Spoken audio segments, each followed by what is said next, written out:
Sullivan, 21 CF 868, show Mr. Sullivan is present in the custody of the sheriff with his attorneys, Chief Public Defender Pennewick, and Ms. Jones. Present for the state is State's Attorney Rowe, First Assistant Costello, and ASA Reedy. On September 16th, 2024, a voir dire began in this jury trial, and a jury was picked on September 16th, 24, and then September 17th, 24, which consisted of 12 jurors and 5 alternates. As to the bill of indictment, the first 3 counts are all first-degree murder, and the jury found the defendant guilty of all 3 counts, first-degree murder to Sergeant Marlene Ritmanick when she was engaged in her official duties as a peace officer. And further, the jury also found that when the first-degree murder occurred, that she was a peace officer and she was killed in the course of performing her official duties, and the defendant knew or should have known that the murdered individual was a peace officer. They signed that verdict form. Also, the defendant was charged with count 4, which is attempt first-degree murder of Officer Tyler Bailey, when he too was a peace officer engaged in his official duties, and the jury found the defendant guilty of attempt first-degree murder. And then there were counts 6, 7, and 8, all 3 endangering the life or health of a child, which included 3 of his children, and the jury also found him guilty of those last 3 counts. The jury trial then commenced on September 18th, 2024, and on September 26th, 2024, after the evidence concluded and closing arguments, the jury went out about 12:40 p.m., which also included lunch, and deliberated until 1:50 p.m., and then returned a verdict of guilty, as I have said. Now, also, on January 3rd, 2022, the state filed a notification of intent to seek a sentence of life in prison for the defendant. Now, the defense has filed a motion for new trial. There are 2 motions. There was the original motion for new trial, and then there was the second motion for new trial, and we will proceed with those motions, and the burden is on you, Mr. Pennewick or Ms. Jones, however you'd like to proceed. I suggest we take one at a time. That'd be fine, Judge.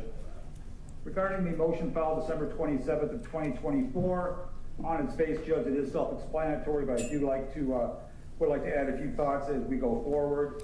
Regarding paragraph 1, whether or not the court erred when denying the change of venue motion, as the court heard throughout the trial, there was at least 1 juror who in fact had posted pro-law enforcement, pro-Bradley police postings on Facebook. She was given an opportunity during the voir dire to tell the court, as all the other jurors did, whether or not they posted anything favorable regarding this case, and she told you no. I believe it's more than reasonable for the court to read between the lines regarding the fact that one of the jurors happened to be brought out, caught, whatever word you want to use, regarding that issue, Judge. I suppose I cannot testify, because I know I cannot testify, but I submit there are still pro-law enforcement, pro-Bradley police banners in this county that I see every day, pretty much, driving through the community. I believe that the denier was implicitly or explicitly biased throughout this trial, given their inherent knowledge of the case, their inherent intimacy with the players, the witnesses, the victims, the situation, and I believe that the change of venue should have been granted. It wouldn't have hurt, Judge. It would have been a better safe and sorry situation at the very least, and I believe the court erred when denying that change of motion. That will also briefly, no, that's all regarding paragraph. Is that all on count one? Is that all on one? Paragraph one. I'm gonna let the state respond if they want to.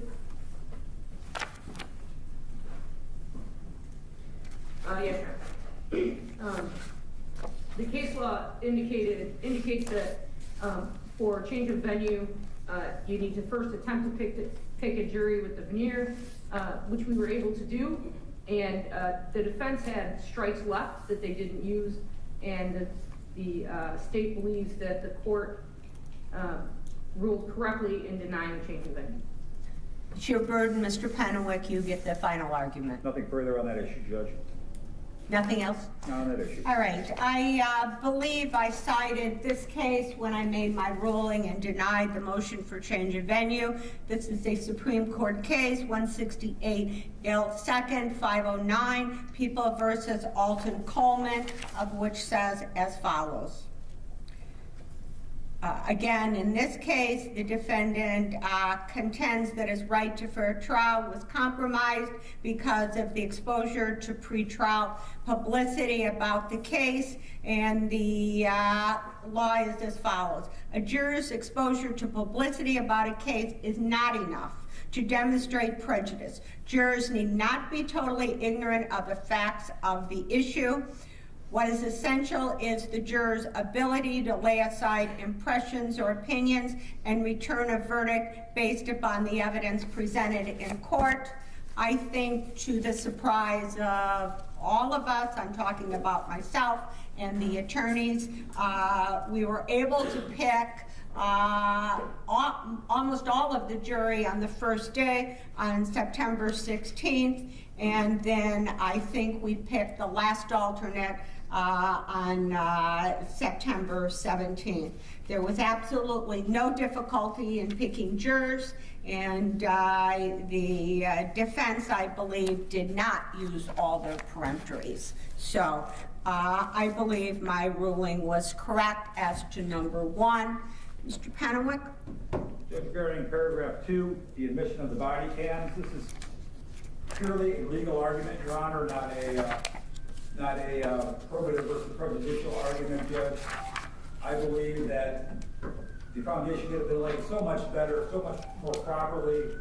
Ultimately, our Officer Baxter testified that he does what he normally does and downloaded the video. I believe that lacked the indicia of reliability required in the case law, and I believe that there could have been a litany of ways it could have been explained much more better to the court as to how this works, how the system works, how the downloading works, what assurances there are to make sure that there's not tampering or error or glitches in the system. I believe none of that was done, and for that reason I asked that count to be granted, Judge. All right, State, is that you, Ms. Costello? Yes, Your Honor. Your Honor, the state showed through other body cameras how the body cameras were obtained from Sergeant Ritmatic and Sergeant Bailey. It was shown to be taken from the scene and then testified that they were received from the officer that was last seen possessing the body cams on other body cam videos. Once they were retrieved, they were downloaded. The officer testified that he downloaded them in the exact manner that he had downloaded every body camera video at that time.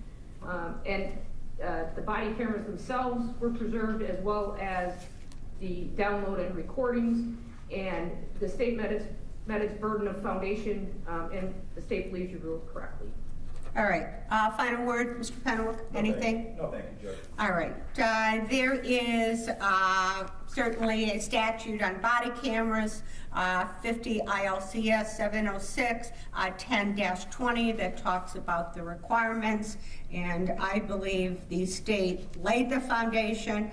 I believe they set forth the chain as to how the body cameras were retrieved, and I believe as to how they were played under the case law, like the Supreme Court people of Illinois versus Collins. There was you could see both the attempt first-degree murder and first-degree murder. It was not a body camera full of hearsay, of which the Supreme Court has talked about in the past. So I believe, based on the case law, based on the statute, I believe my ruling was relevant.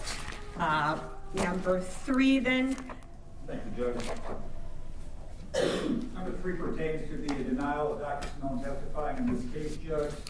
I know your Honor has spoken about the Valdez case and whether or not the defense of diminished capacity exists. As I stated in other hearings, Judge, I do not believe that the term diminished capacity should be used in Illinois after the Valdez case. The Valdez case basically used a term that doesn't exist in Illinois law, and in my opinion still does not to this day. The point is whether or not the issue or the testimony is relevant to aid the finder of fact in making any type of determination. In this case, he should have been entitled to explain what on his face was an otherwise unexplainable act, Judge. Dr. Simone testified to the background and character of Mr. Sullivan, what his childhood, his thought processes, his diagnoses, and that could aid the trier of fact in deciding, well, did he act at any point during the proceeding appropriately, inappropriately, was he justified in any way, or to answer the question, why? I believe the denial of his testimony to even be heard by the jury denies my client of due process in its most basic form and should have been granted, and therefore a new trial should be granted, Judge. Thank you. State. Judge, I would simply say that one of the factors that have to be proven is not why the defendant did something, and therefore that would not aid the jury in this case about why he did something.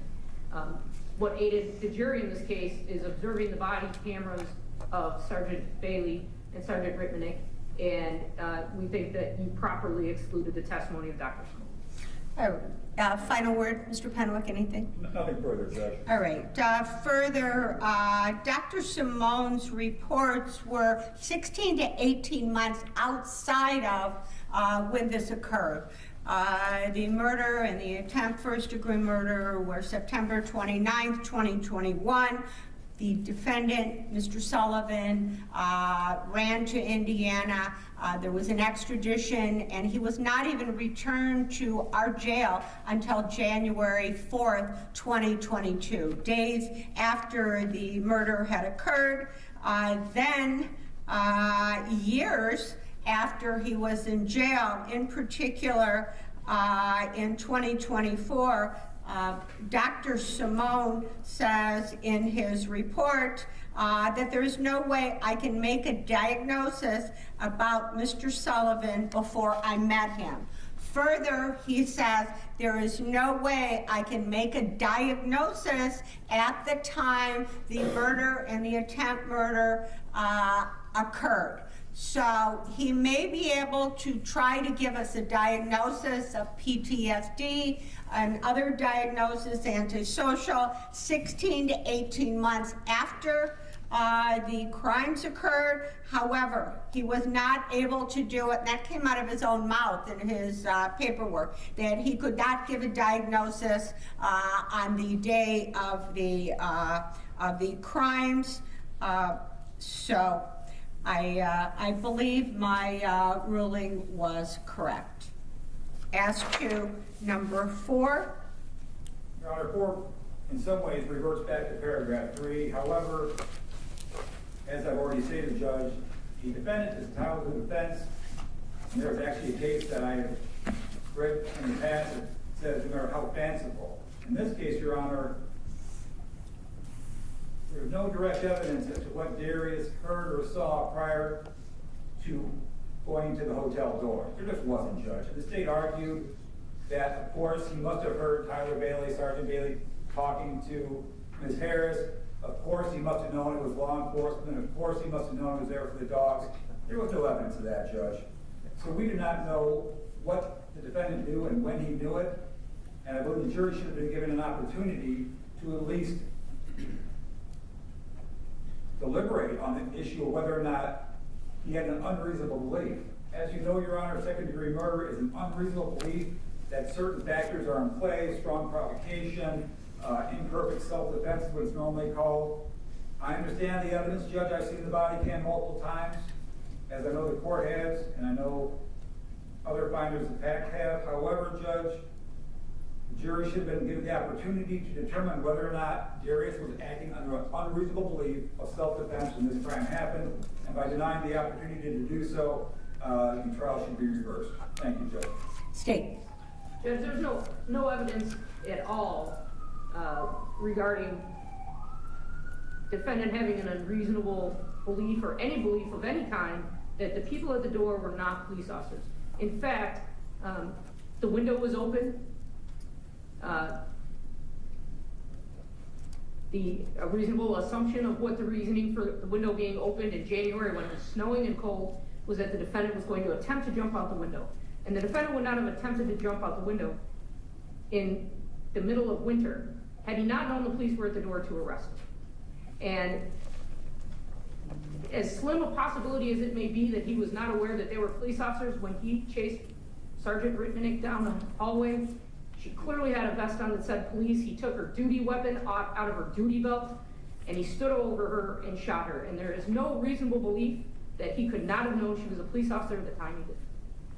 Final word, Mr. Pennewick. Nothing further, Judge. All right. Going back to 3, as you said, Mr. Pennewick, I would also say Dr. Simone never talked to the defendant, even when he made the 2 reports, so he didn't know what his belief was. There was also some talk about self-defense, and I know you cited the factors, Mr. Pennewick, and I believe my ruling was correct because I went through all those factors.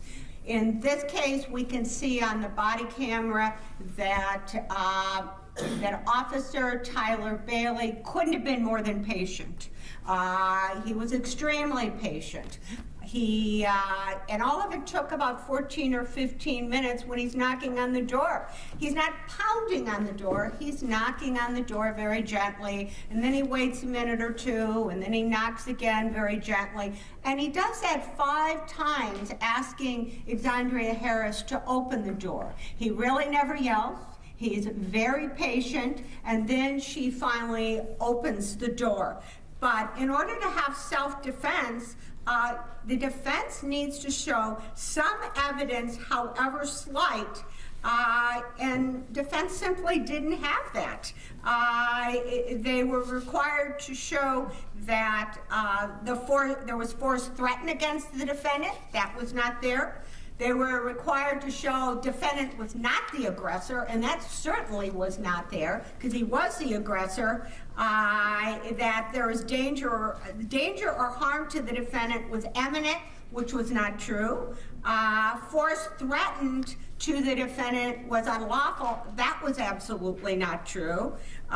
Defendant actually believed that danger existed and force was necessary to avert the danger, and that amount of force was necessary. Again, Officer Tyler Bailey is patiently knocking at the door for 14 minutes, 5 times, gently knocking. And so none of those things occurred. And the defendant was obviously the aggressor in this case. So I believe my ruling was correct on number 4. Number 5? Judge, number 5 is, again, just an evidentiary issue, Judge. We believe that the evidence of the other firearms did not aid the prior fact in determining any factor, be it motive, intent, or anything of that nature, Judge. Unfortunately, the evidence, the jury found that Mr. Sullivan had his own gun on the night in question, so the admissibility of weapons in Indiana or weapons in a bathroom had no nexus whatsoever to the findings of facts ruled in this case, other than to inflame them and basically somehow link the presence of firearms to the actual crime that he's charged with. He was not charged with those weapons, either in Indiana to my knowledge or here in Illinois, and therefore the evidence of those other weapons should not have been admitted, Judge. State. There's the gun that was found in the hotel room, went to the endangering the life or health of the child charge. It was easily accessible by anyone in the hotel room. It was sitting on a rack of towels. And the gun that was recovered, one of the guns that was recovered at the residence where he was in Indiana, was the gun that was used to shoot Sergeant Tyler Bailey. So there may have been more than one gun that was recovered in Indiana that was shown in court, but at that point, it was the officers were just detailing what they searched and what they found, and one of them did ultimately come back to be the gun that was used to shoot Sergeant Bailey. And for that reason, they were properly admitted into evidence.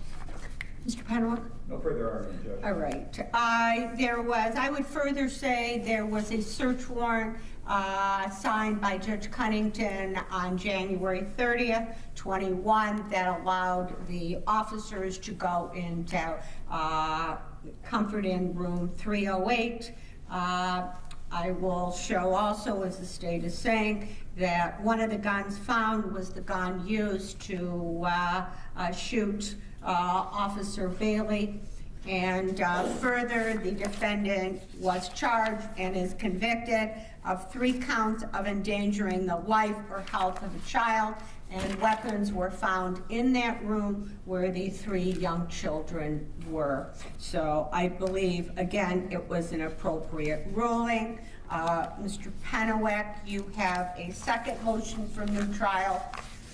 Correct, Judge. Regarding that motion, Judge, I filed that motion last Friday at approximately 2 o'clock. Since the time of filing, the state has done some investigation regarding... I can't hear you.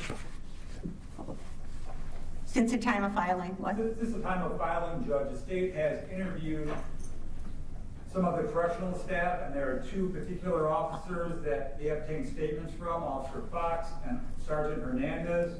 I've reviewed those statements, and we are going to, by agreement, admit those 2 statements as well as the statement of my client, which is Exhibit 1, Judge. So we have Okay. Exhibit 1, and then I'm calling them by agreement 2 and by agreement 3.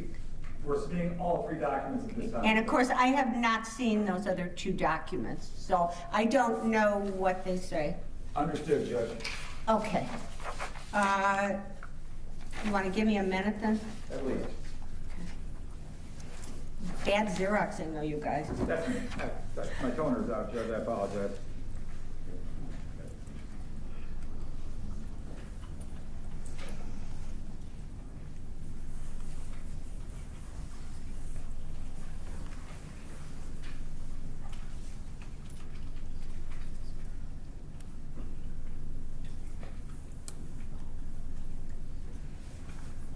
Okay. Are you going to argue this? What do you wish to do? Because I'll comment on it then. I'm comfortable with argument, and then the court can make its own comments. Okay, could we do that so at least there's a record of it?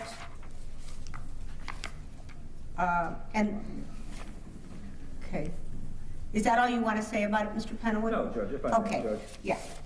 So if you would, like previously, if you would argue, and then I'll ask the state, and then I will let you make the final argument. Exhibit 1 in this motion, Your Honor, is Mr. Sullivan's statement as to what he heard that day. I believe that given the content of that statement, that there is a degree of veracity, of legitimacy. Mr. Sullivan did not put in this motion that you were saying outrageous things about the case. You weren't prejudging the case. You weren't saying mean things about him necessarily. We'll get to that shortly. What I'm trying to say is, Judge, Mr. Sullivan, I believe, heard what he heard. The COs may not have been listening, they may not have been paying attention. So their statements stand alone, not in contradiction to my clients, but independent of my client. Again, Judge, I cannot testify, but The room Mr. Sullivan was in was directly adjacent to your chambers, Judge. I go back there and talk to clients on a regular basis, and I certainly cannot represent as an officer of the court that wall is soundproof, Judge. In fact, the opposite is true. So the first hurdle is a finding of fact as to what or wasn't said. I know the court will comment on that, and I obviously will respect the court's representations. As I stated in my motion, Judge, it is not an easy thing to even imply any impunity on the court, and I am not directly doing so.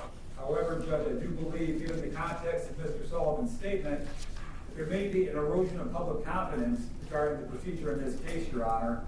As I stated in my motion, it's not the actual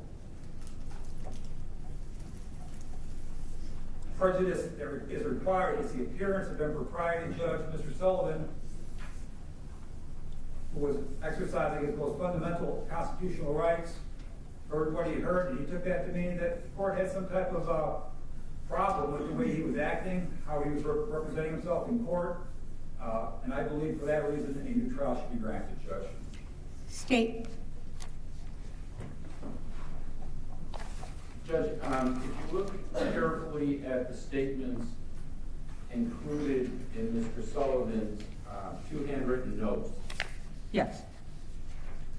I think what's most important here is that first sentence. On the day of deliberations during break, before the jury came back with the verdict. So what we're talking about here is a moment in time after the trial was concluded, after all evidence was heard, and while the jury was deliberating.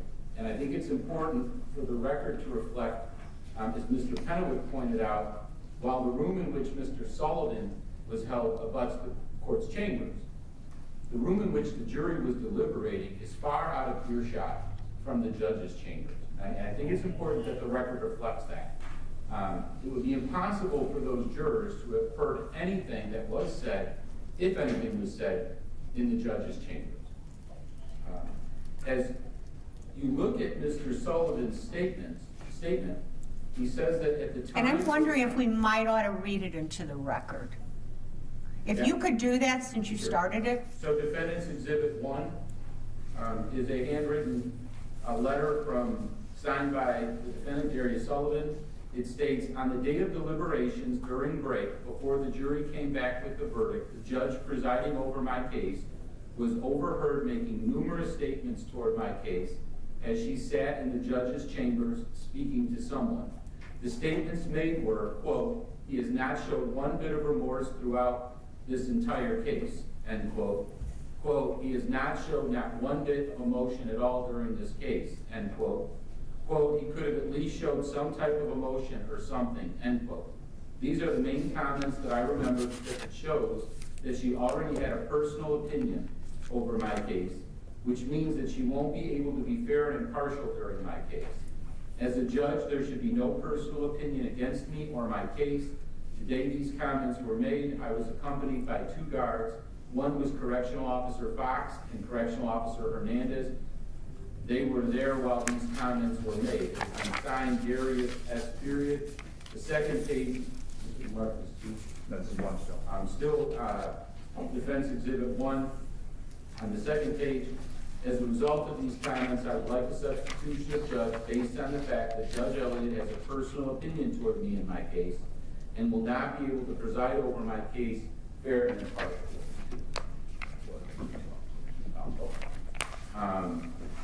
So that's what the letter states from the defendant.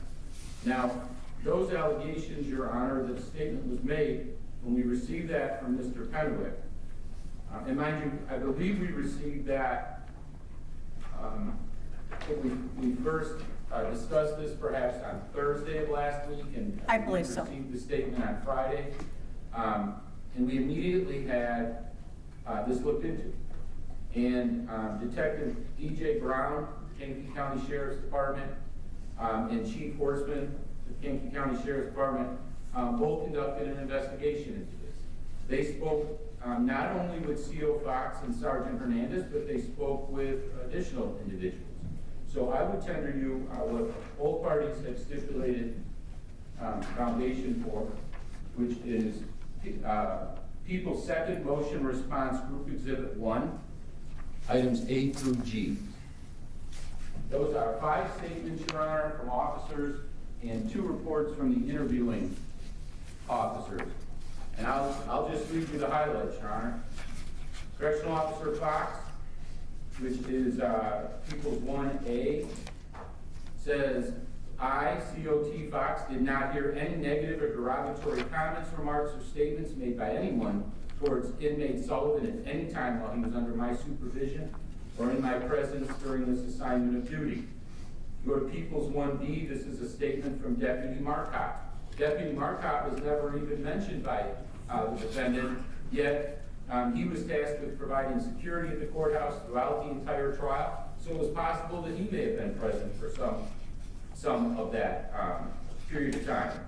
He stated that he was near Mr. Sullivan throughout the entirety of this trial. Let it be known I never once heard Judge Kathy Elliott, any deputy nor corrections officer state Mr. Sullivan had no remorse. You go to People's 1C. This is a written statement by Sergeant Hernandez, who was implicated by the defendant. Sergeant Hernandez states, his recollection that he recalls court personnel talking about the logistics of court proceedings and time frames. He does not recall hearing any person of the court make a statement to the demeanor of detainee Sullivan. You go to 1B. This is a statement of Sergeant Emerson Rushing. He was in and out of Mr. Sullivan's presence. During that time, I did not hear Judge Elliott make any remarks or statements about Darius Sullivan while she was in her chamber. You go to 1E. This is a statement by Deputy Mayo. Deputy Mayo was assigned to courthouse security during that time and was responsible for escorting him into and out of room 300 jury room. He says that when he was not monitoring Sullivan, he would stand or sit in the foyer between the room that Sullivan was in and the judge's chambers.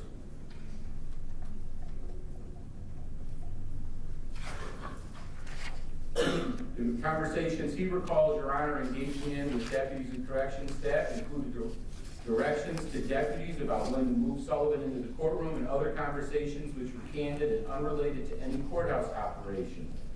He was specifically asked if he overheard Judge Elliott make any comments regarding Sullivan's demeanor. He stated, it should be noted that to the best of my recollection of the events pertaining to this trial, I do not recall hearing any negative comment made by Judge Elliott referencing Sullivan's demeanor during this trial. 1F, this is a report from Detective Brown, who spoke with Correction Officer Fox. And in that interview again, CO Fox told Detective Brown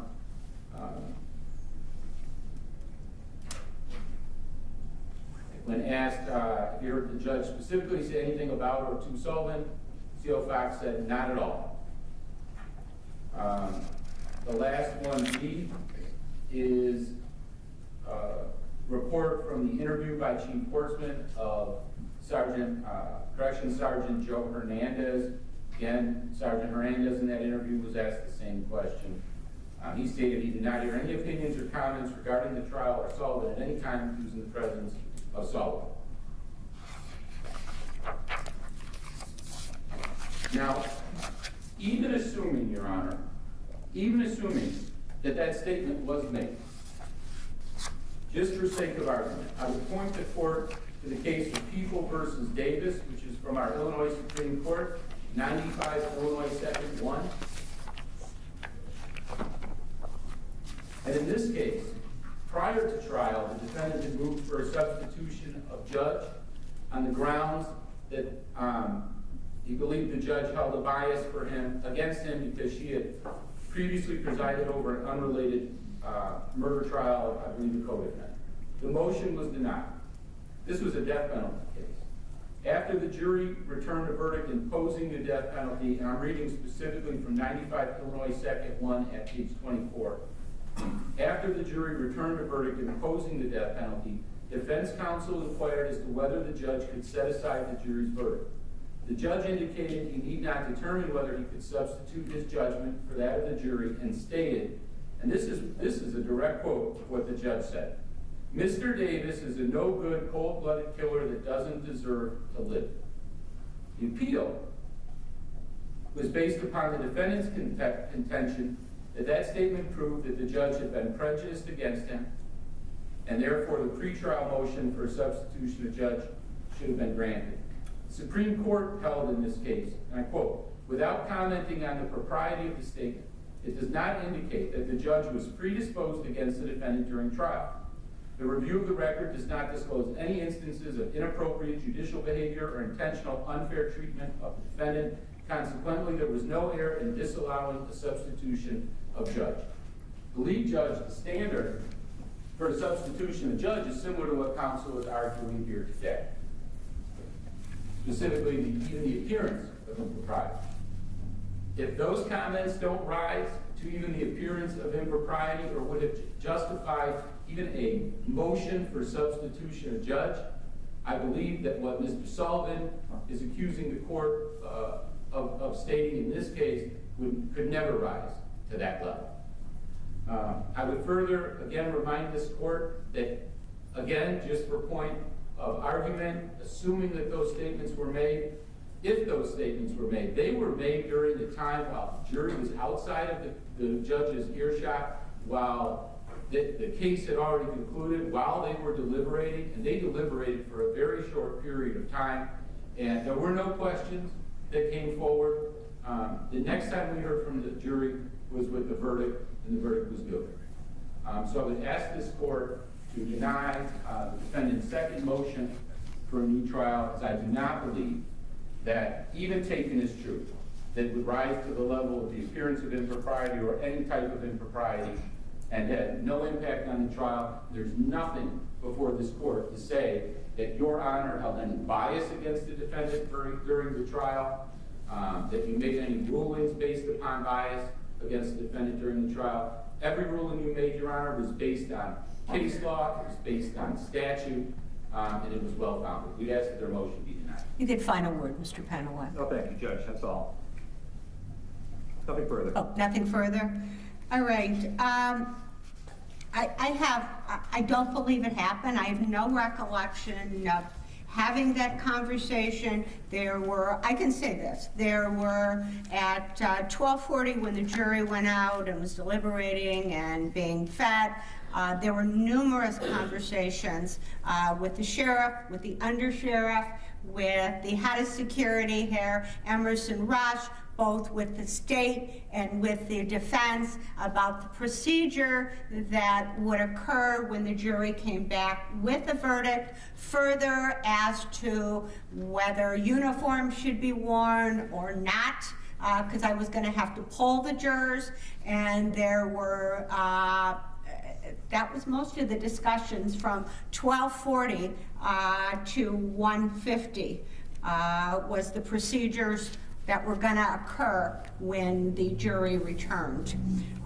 So further, I am more than aware, and I'm aware of the case law, and there's a 3rd district case that talks about, and that's People versus Tommy Young, it's a 2022 case, that talks about a court can never refer to the defendant not being remorseful or not having emotion. And as you'll notice, as the sentencing goes forward, the court can say nothing about whether you elocute or whether you don't, or whether you have any emotion about that, or whether you're remorseful. That is simply not something under the law that the court has to consider and cannot consider in aggravating factors. And I'm more than aware of that law.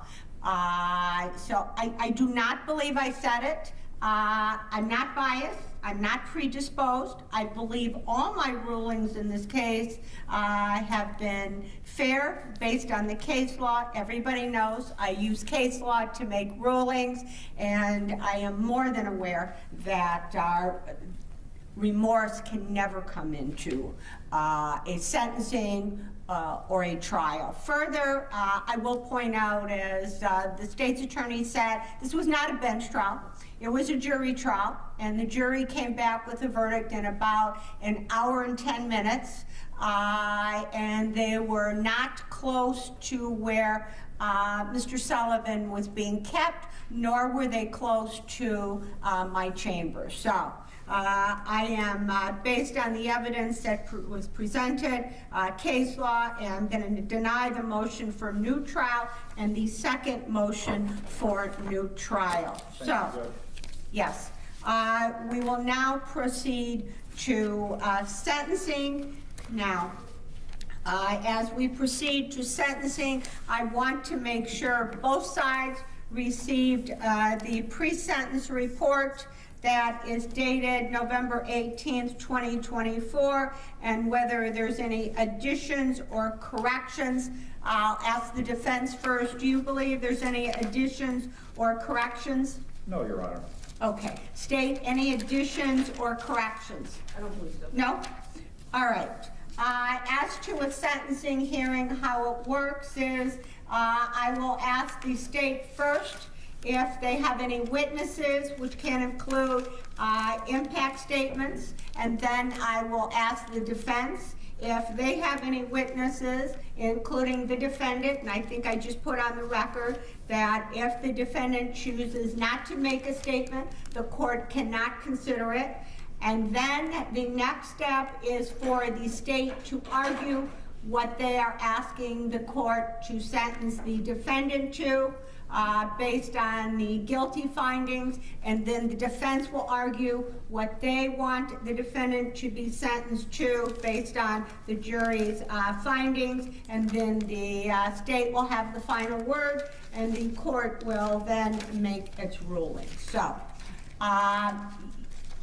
since there is no additions or corrections to the PSI, state, I will call on you as to any witnesses or impact statements. Judge, there will be two victim impact statements, and they will be read by the people who wrote them. Okay? I guess I want to know where they're most comfortable standing by the podium. Is that what they want to do? I was gonna let them Okay.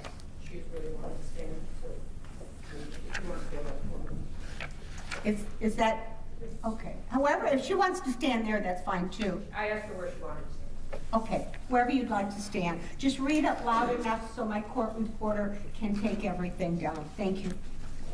We are the sisters, brothers, nieces, and nephews of Sergeant Marlene Retnick. Our Wonder Woman was a light and love to our family. She was the most loving, kindest soul who was always there for her family, friends, and her community.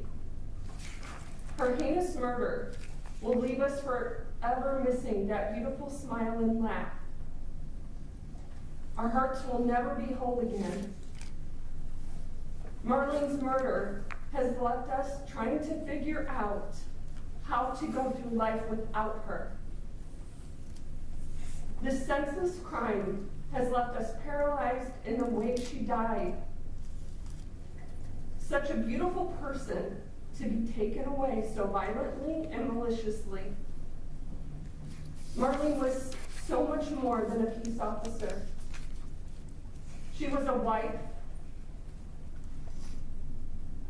a friend, a daughter, a sister, an aunt, a fur mom, and most of all, Marlene was a hero.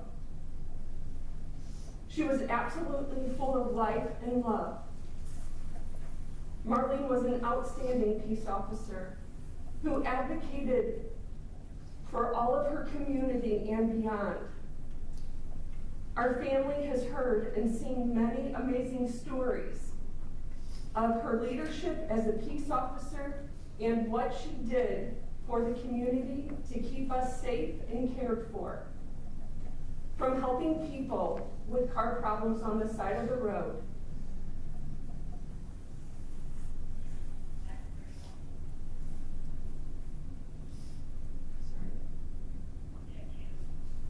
to walking in a protest, unwanted by protesters.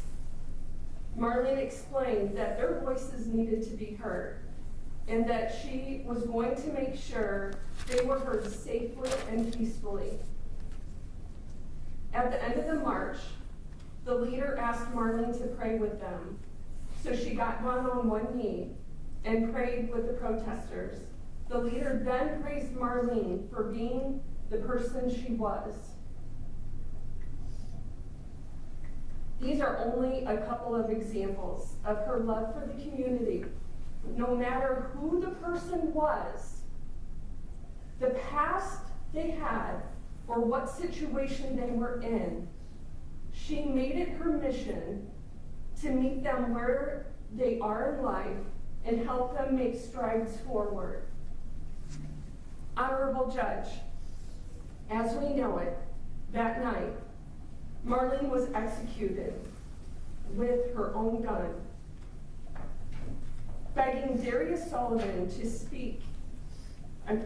to spare her life and walk away. She cried, "Please don't. You don't have to do this.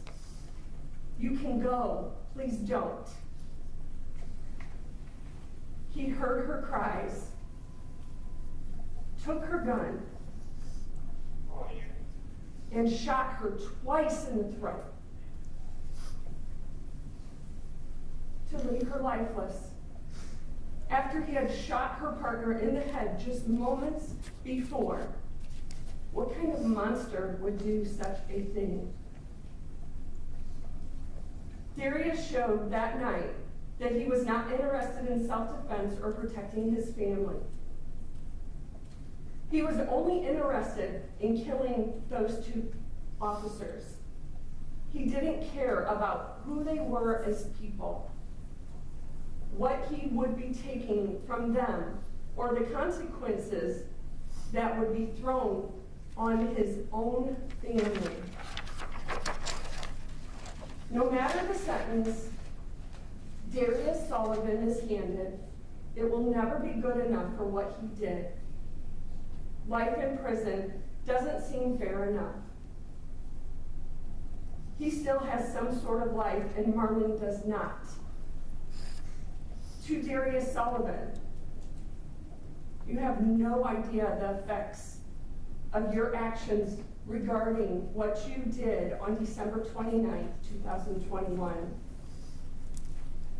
It has shattered so many families, including your own.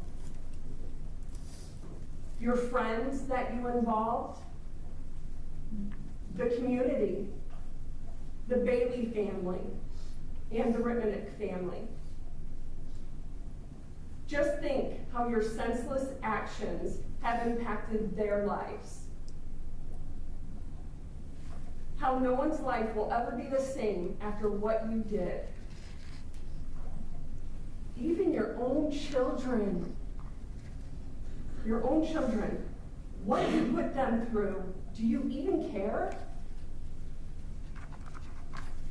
The trauma they will deal with for the rest of their lives. Your children will never have a normal life with mom and dad by their side. They will always remember their father as the coward that murdered a female peace officer and disabled a 27-year-old peace officer. Shame on you for destroying and shattering so many lives, including your own children. Darius, you deserve much more than to rot in prison for the rest of your life. You will never be forgiven by the Rittmanick family. You were such a coward when you rubbed what happened in our faces by not pleading guilty and taking us through the heart-wrenching, step-by-step actions of what you did on that horrible night. When you left Tyler Bailey disabled, and you took our sister's beautiful life. Marlene and Tyler would have advocated for you and helped you in any way that they could. But your hateful and evil soul didn't care. We had to endure the ridiculous attempt of you defending your actions. Marlene and Tyler clearly posed no threat and patiently waited for someone to answer the door. There was no threat to you or your family as Marlene laid there shot in the back and disarmed. You made a choice in life to participate in criminal activity and chose the same that night. Instead of coming out that door and facing consequences of your previous decisions, consequences that would most likely allow you to be with your children, that would have allowed you to right your wrongs and continue life in a positive direction, just like Marlene would have wanted you to. That decision would have allowed everyone to still have Marlene here with us today, and Tyler fully able and continuing his career as a Bradley police officer. Instead, you, Darius Sullivan, murdered our beautiful sister, aunt, daughter, and friend. We hope you get more than you deserve in prison. We hope you hear her last words and pleas for her life in every solitary moment. And know that what you did was all for nothing. No gain, no reward, no reason.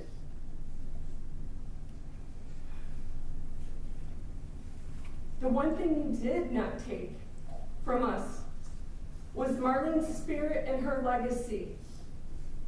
Marlene will be remembered for the amazing person she was, not for the way she died. She will be remembered by her family, her friends, the community she served. People will speak Marlene's name in praise. She will always be remembered as a bright light and loving person. You may have taken her life, but her spirit and legacy will live on forever through us. Say her name, Sergeant Marlene Ritmanek. Sorry. Forever shattered the Ritmanek family.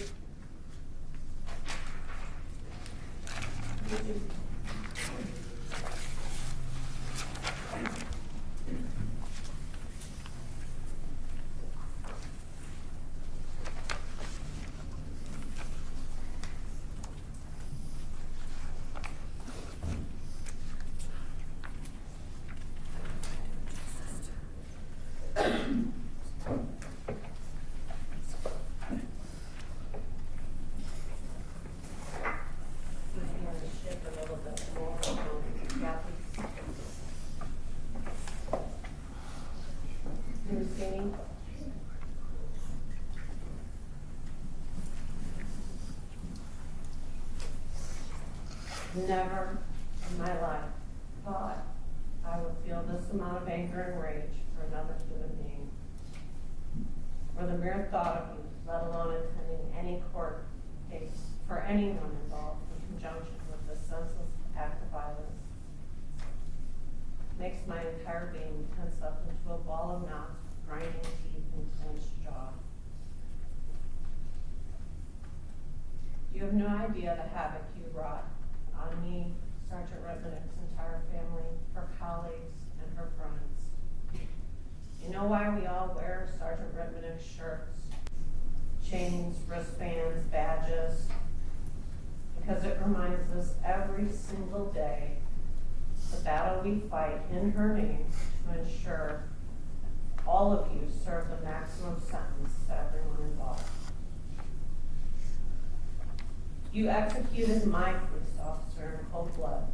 You ran her down in a hotel hallway after shooting her partner in the head. And you fought with her for no other purpose than to use your weapons to shoot to kill her.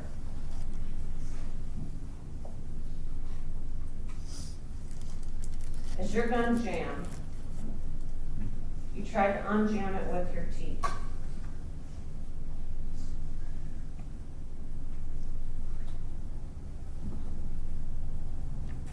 And then you handed the gun to your girlfriend and wrestled Sergeant Ritmanick for her service weapon. When you successfully obtained her gun, you heard her tell you, just go. You don't have to do this. You can just go. Please don't. Please just go. Stop. Stop. Instead, you choose to stand over Sergeant Ritmanick and shoot her twice in the neck. You executed a woman with a smile that could end wars. A personality that could mend divisions and hatred. And a passion for helping the most desperate. I have to ask you, Mr. Sullivan, what on earth were you planning to gain by shooting these two officers?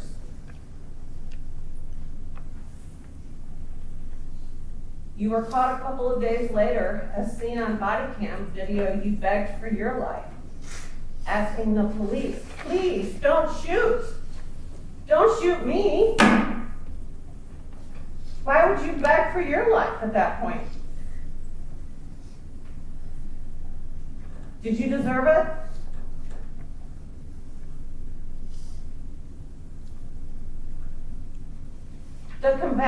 The compassion you did not offer Sergeant Ritmanick was offered to you unconditionally by those officers, despite them all knowing that you had murdered their colleague in cold blood.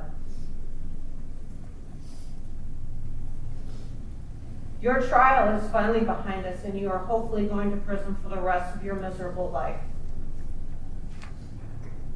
After you murdered my wife, you do not deserve the privilege of survival, even in prison. The Census Act deserves an eye for an eye. Somebody took my words out, okay? Fortunately for you, Mr. Sullivan, Marlene's family and I believe in the justice system. We believe in the unique and all-patient power of the police department. And we believe in the power of the state's attorney's office when a person such as you were brought into their eyes after killing one of their colleagues and attempting to kill another.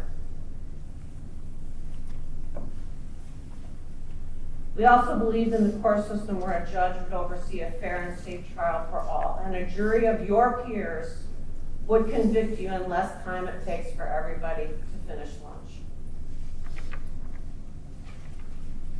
I am personally glad Illinois banished the death penalty for people like you. This would have been too easy. I want you to actually suffer in prison for the rest of your miserable existence. And there can be no parole for cop killers. We need to make that extremely clear. There can be no parole for cop killers. I hope you never see your children's mothers again. I hope you never see any of your children again. Maybe your children will turn out a little better than you and contribute to society in a way that you were too incapable of, even at the most elementary level.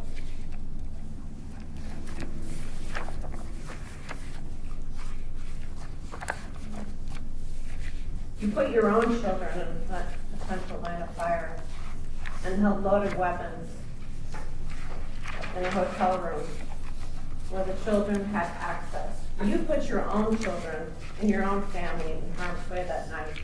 And the peace officers that responded to your dog barking in a car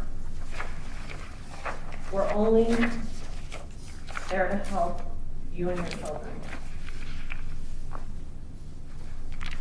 Make no mistake, you murdered my peacekeeper, a loved and cherished human being with a family at home. Yet police officers like her still choose to put their lives on the line just for people like you, Mr. Sullivan.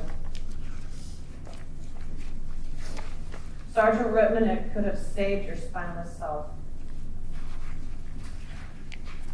You chose to shoot her twice in the neck and watch the light leave her beautiful body.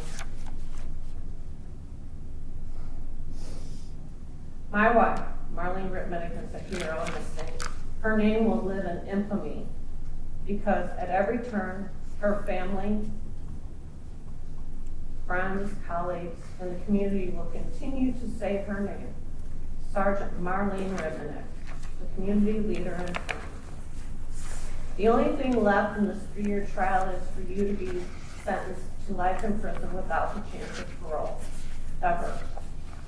Should something change in the future that gives you a chance of parole, I can promise you that I will be there to advocate for my Sergeant Ribnick. WW514, end of watch, 12/30/2021. I will FOIA request everything, including all of the body cam footage, hotel footage, photos, and spend as much time as necessary explaining your part in these heinous crimes against 2 of Bradley Police Department's finest. Thank you.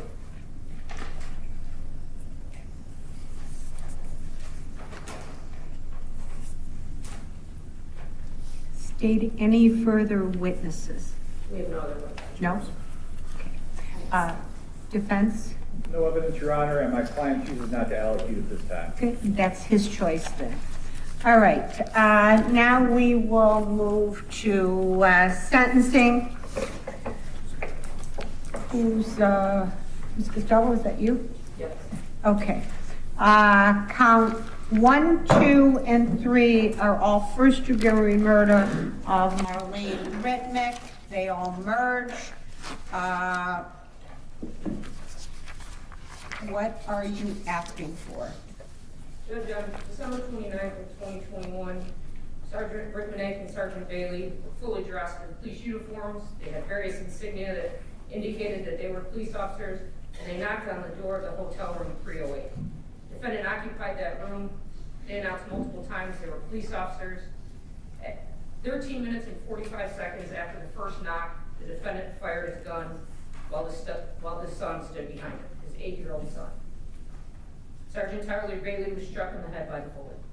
Approximately 4 seconds later, the defendant shot at Sergeant Ribnick as she ran down the hall, striking her at the edge of her vest that read "Police." 38 seconds later, the defendant shot Sergeant Marlene Ribnick with her duty weapon as she lay on the floor begging for her life. Pursuant to 730 ILCS 5/5-5-3.2, factors in aggravation. The defendant's conduct caused serious harm. Sergeant Marlene Ribnick is dead. Sergeant Tyler Bailey is paralyzed and no longer can be a police officer. The defendant has a history of delinquency. I won't belittle that. It is in his PSI. And finally, Judge, I know this is your least favorite sentence in aggravation. The sentence is necessary to deter others from committing the same crime.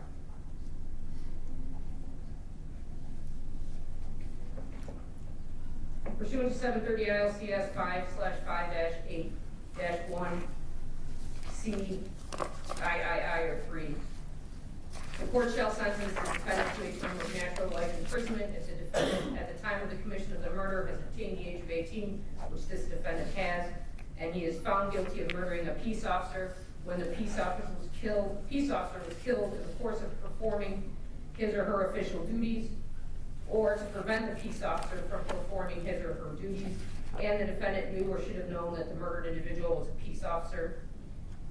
There is no question, Your Honor, in this case that the defendant was aware that she was a peace officer, that she was performing her official duties, and that he shot her to prevent her from continuing to perform her duties. And on count 1, the state is asking that you sentence the defendant to life in prison. Count 2 and 3 would merge with count 1. And count 4, Your Honor, pursuant to 730 ILCS 5/5-8-1,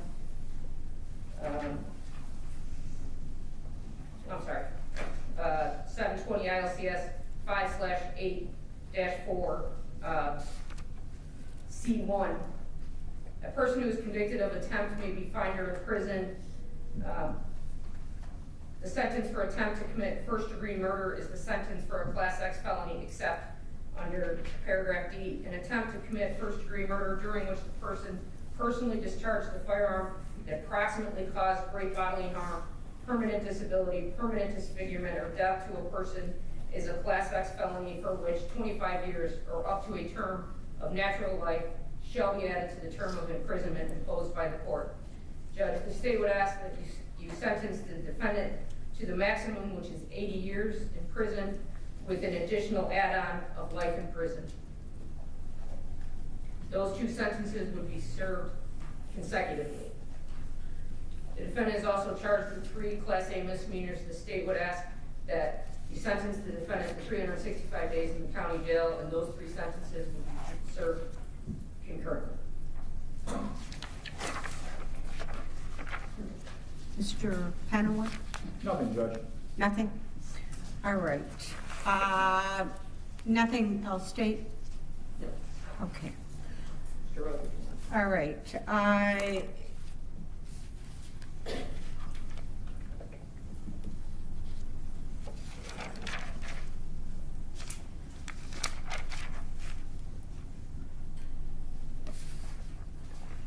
think the state already just recited the facts. So my sentence is as follows: after considering factors in aggravation, factors in mitigation, as to count 1, and that's 2 and 3, which merge together, I am sentencing you to natural life or life in prison. I do believe, though, under the statute, I have to do MSR anyway. I believe it says that. So it will be MSR of 3 years.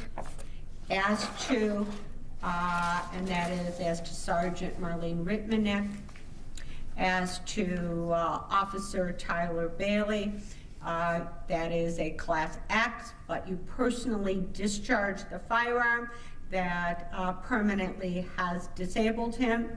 And for that, for the Class X, you will get 80 years, plus the personal discharge of the firearm which permanently disabled him. I will also give you life in prison. So those 2 counts will run consecutively. As to count 6, 7, and 8, they are endangering the life.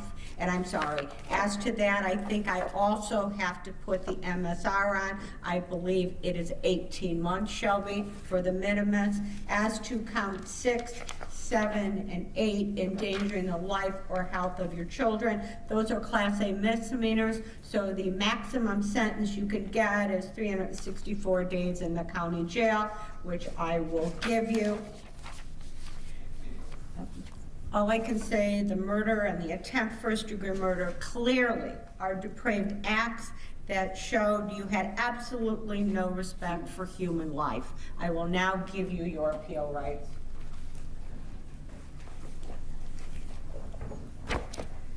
You have the right to appeal the jury's finding of guilty and the sentence I have imposed. You have the right to ask the clerk of this court to prepare and file a notice of that appeal. If you desire to challenge the sentence, you must file prior to an appeal a motion to reconsider the sentence. If you are indigent, a copy of the transcript of the trial and sentencing hearing will be provided for you. If you are indigent, an attorney will be appointed to assist you in the appeal or motion to reconsider the sentence. The notice of appeal or motion to reconsider the sentence must be filed within 30 days of today. If that notice of appeal or motion to reconsider is not filed within 30 days of today, you will lose the right to appeal and challenge your sentence. If the motion to reconsider sentence is denied and you still desire to appeal, you must request the clerk to file a notice of appeal within 30 days of the date that the motion to reconsider was denied. The sentencing hearing is now concluded. Your Honor, we are asking that a notice of appeal be filed by the clerk, Your Honor. We will do so, Mr. Penaway. Thank you, Judge. Okay?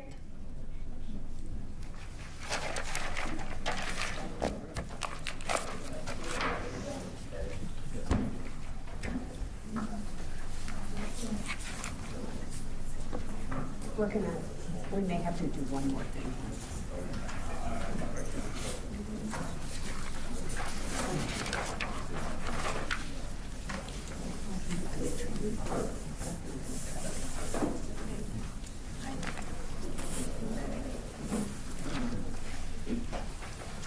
Thank you, Your Honor.